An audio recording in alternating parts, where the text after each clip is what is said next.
TED Talk on moral judgments. So being monitored leads you to feel under pressure, right? Being monitored while taking surveys on behaviors you don't want other people to know, such as cheating, kind of sucks, right? We all want to seem socially attractive and unbiased. It is so easy to lie on these type of behaviors.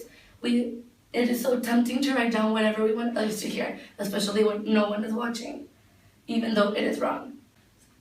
This talk examines a subtle way of making college students feel that they are being watched and how it impacts their moral judgment. So moral reasoning is judgment of between right and wrong. So one way to assess moral reasoning is the use of moral dilemmas or hypothetical situations in which a person must choose between the difficult decision of choosing between right or wrong. We predicted that participants who were under the perception of being watched while rating their moral attitudes towards morally conflicting scenarios would rate the scenarios as more morally unacceptable than those who were not under the perception of being watched. But what do we know about people's behavior changes when they aren't being watched? What can lead them to make immoral decisions? So, with previous research studies in 2005, Miller, Staub, and Weiser found that when the incentive to cheat was high, the likelihood to get caught was high also.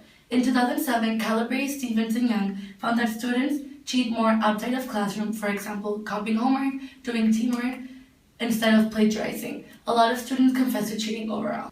In 2011, Borat, Beaumont, and McKay hypothesized that if a person was given social cues to give the participant the impression that they were being watched, that they are more likely to rate moral violations as more serious. The participants were given images of eyes while they rated the scenario. Cool. So we conducted a similar study with college students. We used 2 surveys. Both surveys had the same scenarios but different designs. Our first survey had a picture of eyes, and our second survey had a picture of flowers. The first scenario was about finding a wallet and keeping it. Our second scenario was about putting false information on our resume to land a job. So there was not a statistically significant difference between the 2 of the groups. Those who took the survey with the picture of the eyes scored the same as those who took the survey of the picture with flowers.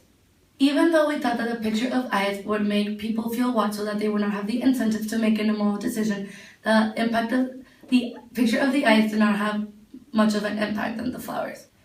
In the end, our results disagreed with previous research concerning moral judgments and cheating. Our results contradicted our hypothesis. For future research, it may be important to go beyond a picture of eyes to actually having a person or invisible person monitoring the participants. In conclusion, many things may impact moral judgments, but our results would suggest that a picture of eyes is not one of those things. Thank you for listening and for taking the time to come to this TED Talk. I hope you enjoyed it.